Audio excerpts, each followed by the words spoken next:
오늘 말씀을 보면 천부장, 백부장 같은 여러 리더들을 세우는 이야기가 나오고 있습니다. 왜 굳이 이렇게 많은 리더들을 세웠을까요? 그 이유는 하나님의 따뜻한 보살핌과 복이 백성 한 사람 한 사람에게 빠짐없이 닿게 하기 위해서입니다. 마치 물길을 내듯이 리더들을 통해서 하나님의 사랑이 모든 사람에게 골고루 흘러가도록 미리 준비를 하신 것입니다. 그렇다면 하나님께서 백성을 다스리시며 주시는 그 은혜, 그 혜택이라는 것이 어떤 모습일까요? 우리는 중간 리더를 세우는 이야기를 통해서 이것을 알 수가 있습니다. 먼저 민수기 11장에는 왜 중간 지도자들이 필요했는지 그 내막이 나옵니다.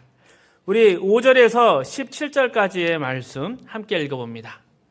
우리가 애굽에 있을 때에는 값없이 생선과 오이와 참외와 부추와 파와 마늘들을 먹은 것이 생각이 나거늘 이제는 우리의 기력이 다하여 이 만나 외에는 보이는 것이 아무것도 없다 하나니 만나는 가시와 같고 모양은 진주와 같은 것이라 백성이 두루 다니며 그것을 거두어 맷돌에 갈기도 하며 절구에 찢기도 하고 가마에 삶기도 하며 과자를 만들었으니 그 맛이 기름 섞은 과자 맛 같았더라.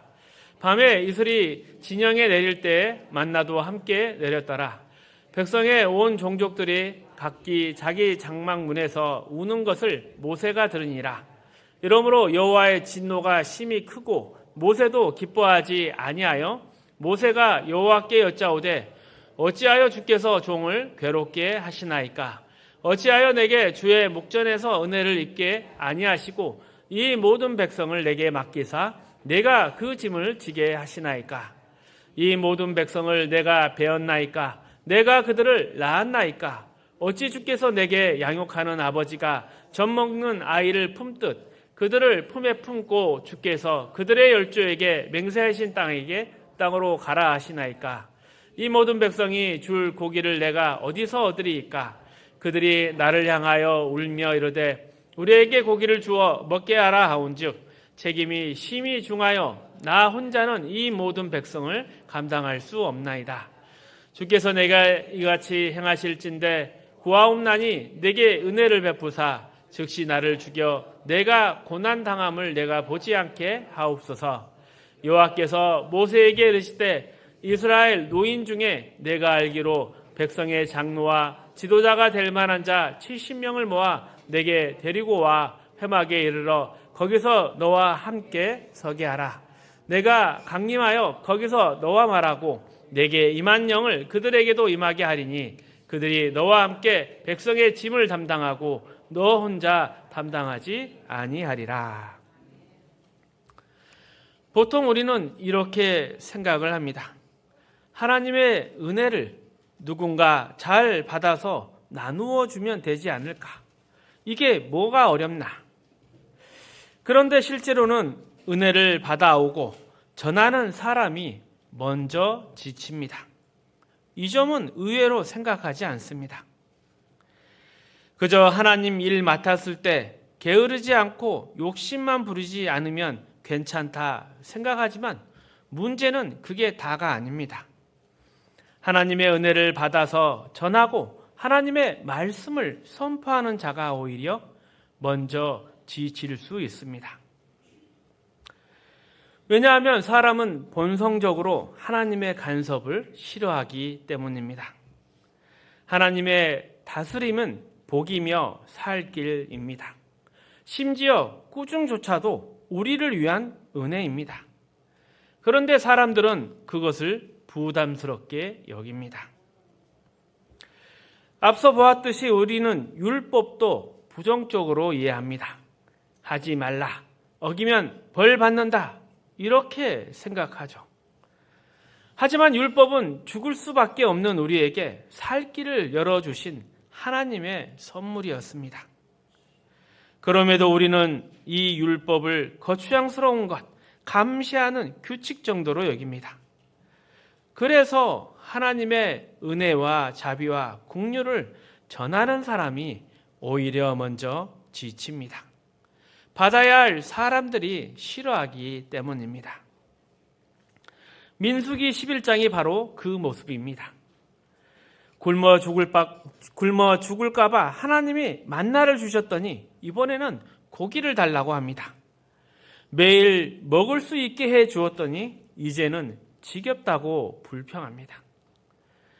이때 모세가 솔직하게 말합니다.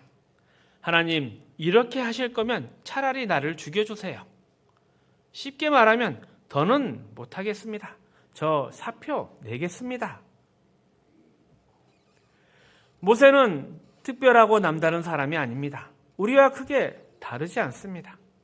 그래서 하나님은 모세 혼자 감당하게 두지 않고 장로 70명을 세우신 것입니다. 오늘날 교회도 마찬가지입니다. 흔히 목사와 장로가 서로 견제하는 관계라 오해하기도 하지만 사실은 서로 지치지 않게 짐을 나누어 지는 파트너입니다. 목사와 장로는 함께 이 일을 맡았습니다.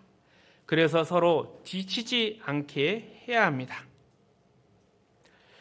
민수기에서 말하는 장로들은 백성의 장로와 지도자가 될 만한 사람, 이렇게 표현을 합니다. 여기서 장로란 나이가 많은 사람을 의미하는 것이 아닙니다. 물론 나이가 많지만 지혜와 분별이 있고 인격이 갖춰진 사람들이 누구나 인정하는 그런 사람입니다. 이러한 장로 70인을 세운 이유는 모세가 진 짐을 함께 나누기 위함이었습니다. 그렇다고 이것을 모세는 목사, 70인 장로는 보조자, 이렇게 이해하면 안 됩니다. 하나님의 일을 하는 데는 누구나 다 같은 자리입니다. 하나님의 은혜와 자비, 긍휼과 구원, 생명과 진리를 전하는 일을 함께 맡은 사람들입니다. 그런데 문제는 이 은혜를 받아야 하는 사람들이 그것을 거부할 때 생깁니다. 그럴 때 전하는 사람이 먼저 지칩니다. 그래서 지치지 않도록 하나님께서는 여러 지도자를 세우신 것입니다. 이것이 성경에서 말하는 장로의 직분입니다. 하지만 꼭 장로라는 직분이 있어야만 이 일을 할 수 있는 것은 또 아닙니다. 직분은 질서와 조직을 위해 만든 것입니다. 실제로는 직분이 없어도 그 역할을 감당해야 할 사람들이 교회 안에 많습니다. 어떤 일에서는 내가 어른이 되고 다른 일에서는 내가 도움을 받는 사람이 됩니다. 이렇게 서로 역할을 바꾸어 가며 서로 돕는 것이 교회입니다. 그래서 가장 중요한 것은 장로이든 장로가 아니든 신앙이 성숙한 사람이라면 이 일을 맡았을 때 자신을 관리자라고 생각하면 안 됩니다. 맡은 자의 사명은 하나님이 하시는 일을 분별하고 하나님의 은혜와 자비, 긍휼과 진리가 또 생명과 구원의 역사가 끊어지지 않도록 지키는 것입니다. 우리는 교회 안에서 현실적으로 싸움을 자주 봅니다. 누가 잘못했느냐를 떠나서 교회 안에 싸움이 생기면 가장 먼저 방해받는 것이 있습니다. 바로 하나님의 은혜와 진리, 생명과 구원의 사역입니다. 그래서 무엇보다 가장 중요한 일은 이 하나님의 사역이 끊어지지 않게 지키는 것입니다. 이것이 장로의 책임입니다. 그래서 이런 말이 나오는 것입니다. 싸울 일이 있더라도 예배는 함께 드리고 하나님의 말씀을 같이 듣자. 이것을 지켜야 합니다. 예배가 끝난 뒤에 무슨 일이 있던, 다툼이 있던, 갈등이 있던 하나님의 말씀을 전하고 하나님의 통치를 세우는 일만큼은 중단되거나 방해받아서는 안 됩니다. 이것이 목사와 장로의 책임입니다. 교회 안에 여러 가지 시험거리가 생길 수 있습니다. 하지만 그 어떤 문제라도 결과적으로 하나님의 은혜와 진리, 생명과 구원의 사역을 맡는다면 그 일은 반드시 멈춰야 하는 것입니다. 모세가 하나님께 구하여 많은 중간 지도자들을 세운 것은 이 일이 얼마나 힘든 일인지를 보여줍니다. 또한 이 사역이 모두의 이해와 동의를 얻어서 편하게 할 수 있는 일이 아니라는 것도 함께 보여줍니다. 이러한 이해를 성경에서 살펴볼 수 있습니다. 에스더서 4장 15절 16절입니다. 에스더가 모르드게에게 회답하여 이르되 당신은 가서 수산에 있는 유다인을 다 모으고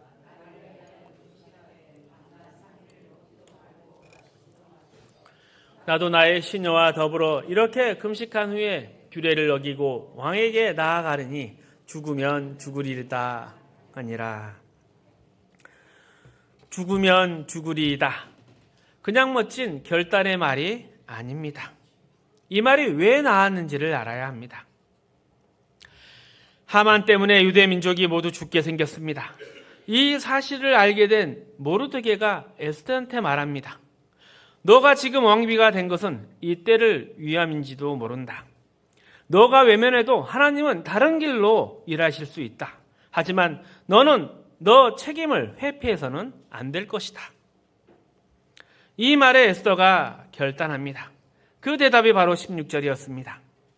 죽으면 죽으리로다. 당시 왕정 국가에서는 왕이 부르지 않는데 왕 앞에 나가면 왕비라도 죽임을 당했습니다. 왕이 금호를 내밀어야만 살 수 있었습니다. 그래서 에스더가 말한 것이 죽으면 죽으리이다. 각오의 말입니다. 그리고 에스더가 부탁을 합니다. 금식하며 기도해 주십시오. 이것은 책임을 나누자는 말이 아닙니다. 같이 하자 이런 말도 아닙니다. 이 일은 내가 할 테니 그러니 하나님께 기도해 달라는 뜻입니다. 결국 이 일은 에스더 혼자 짊어져야 하는 일입니다. 이 말이 무엇을 가르쳐 줍니까? 장로의 직분을 맡거나 그 수준의 역할을 맡게 되면 외롭고 무거운 짐이라도 질 줄 알아야 한다는 것입니다. 이 일을 하면서 힘들다고 사람들에게 하소연해서는 안 됩니다. 다른 사람에게 할 수 있는 말은 기도해 주십시오 뿐입니다. 내가 얼마나 힘들지 않으냐 설명하며 이해 구하고 짐을 나누려 하면 이 일은 감당할 수 없습니다. 이게 직분의 어려움입니다. 만약 목사가 장로가 이 노릇이 얼마나 힘들지 않으냐라고 불평한다면 그것은 휴가 나온 군인이 술 마시고 불평하는 것이랑 다르지가 않습니다. 그 짐은 스스로 져야 하는 것입니다. 하지만 하나님은 이 일이 힘들기 때문에 더 많은 은혜를 주실 것입니다. 또 위로할 사람들도 붙여주실 것입니다. 그렇다고 해도 각자가 지는 짐은 결국 혼자 져야 합니다. 그래서 이 일은 참 무겁고 어렵습니다. 그러나 이 짐은 결국 실패하면서 끝나는 짐이 아닙니다. 하나님이 실패하시도록 맡기신 것이 아니라 반드시 이루어지게 하시는 짐을 맡기신 것입니다. 이 사실을 알면 그 짐은 힘들기만 하는 것이 아니라 자랑스러운 짐이 되는 것입니다. 이것이 직분자의 영광이고 특권이며 동시에 큰 책임입니다. 이 짐을 잘 질 때 하나님의 백성 모두에게 하나님의 은혜와 통치가 끊이지 않고 전달될 수 있습니다. 그래서 성도들은 목사와 장로를 위해 기도해야 합니다. 또 그들이 인도하는 길을 잘 따라가야 합니다. 그리고 목사와 장로는 자기에게 맡겨진 짐이 얼마나 귀하고 무거운지를 알고 가벼이 여기지 말고 충성스럽게 감당해야 합니다. 여기서 한 걸음 더 들어가 보겠습니다.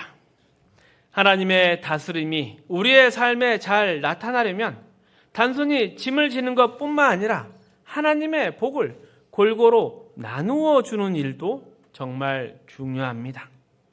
우리가 보통 지도자 하면 가장 먼저 떠올리는 모습이기도 하죠. 이처럼 하나님의 은혜가 소외되는 사람 없이 모두에게 잘 전달되도록 살피고 나누는 것. 이것이 바로 지도자들이 해야 할 두 번째 역할입니다. 우리 사도행전 6장 1절에서 4절 말씀 함께 읽어봅니다. 그때 제자가 더 많아졌는데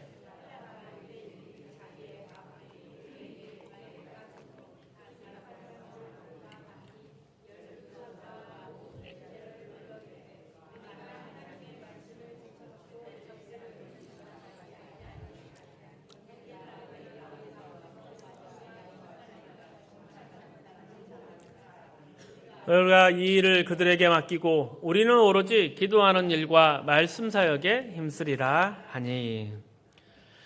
초대교회가 집사를 세운 이유가 나옵니다. 구제하는 일, 곧 하나님의 통치가 모든 사람에게 골고루 전해지게 하기 위해서였습니다.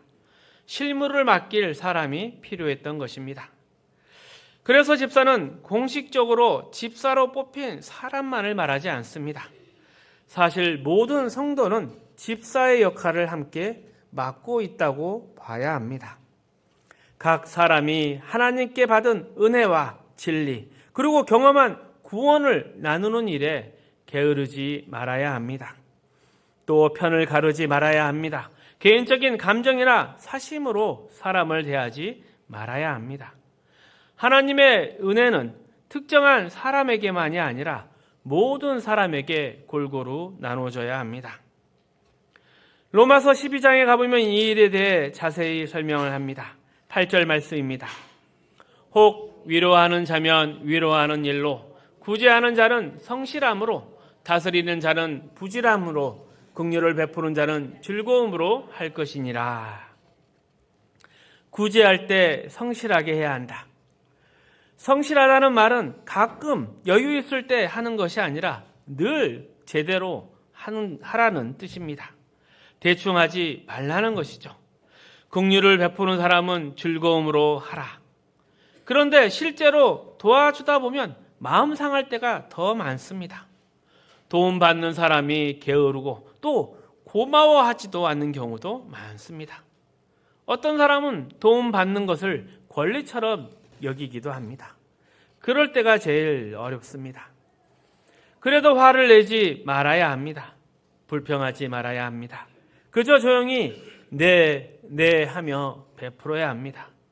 이것이 하나님의 일꾼이 가져야 할 태도입니다. 사실 성도의 인생은 하나님 앞에서 이것이 필요합니다. 달라고 싸우는 인생이 아닙니다. 하나님은 우리에게 필요한 것을 이미 다 알고 계시고 이미 다 주셨습니다. 그래서 성경에서는 너의 필요를 구하라 이런 말이 아니라 먼저 그의 나라와 그의 의를 구하라 말합니다. 우리는 부족함이 없습니다. 문제는 욕심입니다. 눈이 어두워서 이미 받은 것을 보지 못하고 하나님이 주시지 않으신 것을 달라고 합니다. 그러나 우리는 이미 다 받은 사람입니다. 그래서 우리는 구하는 사람이 아니라 나누는 사람입니다. 성도의 인생은 자기 갈급함을 채우는 삶이 아니라 하나님이 주신 것을 나누기 위한 삶입니다. 만약 여러분이 나는 참 가난하다, 굶주리다, 헐벗었다 이렇게 생각한다면 그 모습은 광야에서 원망하던 이스라엘 백성과 같습니다. 그들은 만나를 먹고 구름기둥, 불기둥의 보호를 받았으며 약속의 땅을 향해 가고 있었습니다. 그런데도 애굽에 있을 때가 더 좋았다라고 말했습니다. 하나님이 이미 주신 것, 또 하나님이 약속하시고 함께 하시는 것을 보지 못하면 성도는 금방 세상과 비교하며 스스로 가난한 사람이라고 느끼게 됩니다. 그러면 자기 자신이 나누어야 할 사람이라는 것을 잊어버리고 하나님 앞에서 계속 내 것을 달라 싸우게 됩니다. 그렇게 되면 인생이 계속 광야에만 머무르게 되는 것입니다. 성도는 완성을 향해 가는 길에서 어느 날은 장로의 역할을 하고 또 어느 날은 집사의 역할을 하게 됩니다. 정상적인 신앙생활이라면 이 두 역할을 오고 가게 되겠죠. 어떨 때는 하나님의 은혜가 늘 흐르도록 그 자리를 지켜야 하는 사람이 되고, 또 어떨 때는 하나님께 받은 것을 직접 들고 나아가 나누는 사람이 되어야 합니다. 그런데 마음이 흐려지면 하나님은 아무것도 내게 안 주신 것처럼 느끼고 원망만 남게 되는 것입니다. 그리고 교회에 대해서도 왜 목사는, 왜 장로는 이것도 못하느냐, 집사들은 뭐하고 있느냐 라고 불평하던 이스라엘의 광야 생활로 들어가게 되는 것입니다. 이것이 신명기가 오늘 우리에게 주는 뼈아픈 교훈입니다. 성도의 삶은 결코 가난할 수 없습니다. 성도의 삶은 본질적으로 부요합니다. 왜냐하면 성도는 자기의 것을 지키기 위한 그런 싸움을 하는 자가 아니라 나누어 줄 책임이 있는 사람입니다. 나누는 책임, 나누어 달라는 부탁이 있다는 것은 이미 채워져 있다는 뜻입니다. 그런데도 자기의 것이 보이지 않는다면 그 이유는 대부분 자존심이나 욕심 때문입니다. 헛된 것을 구하기 때문에 결핍해 보이는 것입니다. 우리가 하나님의 자녀라는 것을 분명히 알게 되면 지금의 어려움, 지금의 이 눈물과 수고, 이것은 하나님과 나 사이의 문제가 아니라 세상의 죄, 사람들의 무지와 어리석음, 완악함 때문에 생긴 것임을 잘 알 것입니다. 하나님이 나를 외면하셨거나 적게 주셔서 생긴 문제가 아닙니다. 우리가 지고 있는 짐은 그리스도의 십자가의 짐입니다. 한 알의 밀알이 썩어서 많은 열매를 맺게 하는 짐입니다. 그 짐에 수고와 어려움이 있지만 절망이나 비극은 없습니다. 이것이 우리의 특권입니다. 이 특권을 누리며 살아가는 멋진 하나님의 자녀가 되기를 축복합니다. 말씀을 정리하겠습니다. 오늘 본문은 하나님께서 왜 많은 지도자를 세우셨는지를 보여줍니다. 그 이유는 하나님의 은혜가 일부 사람에게만이 아니라 모든 사람에게 골고루 닿게 하시기 위함입니다. 그런데 민수기 11장을 보면 모세가 이렇게 이야기를 합니다. 이 많은 백성 혼자 감당하고 지쳐서 더는 못하겠습니다, 하나님. 그때 하나님은 장로 70명을 세워서 짐을 함께 지게 하십니다. 이것은 하나님의 일이 게으름이나 욕심의 문제가 아니라 사람이 감당하기에 매우 무거운 짐이라는 것을 잘 보여줍니다. 교회도 마찬가지입니다. 목사와 장로는 서로 견제하는 사람이 아니라 하나님의 은혜가 끊어지지 않도록 서로 짐을 함께 지는 동역자입니다. 그리고 이 일은 편하고 쉬운 자리가 아니라 외롭고 무거운 자리입니다. 그러나 이 짐은 실패로 끝나지 않습니다. 하나님은 반드시 이루어지게 하시는 일을 맡기십니다. 그래서 성도는 받은 은혜를 붙들고 불평하는 사람이 아니라 그 은혜를 나누는 사람으로 살아가야 합니다.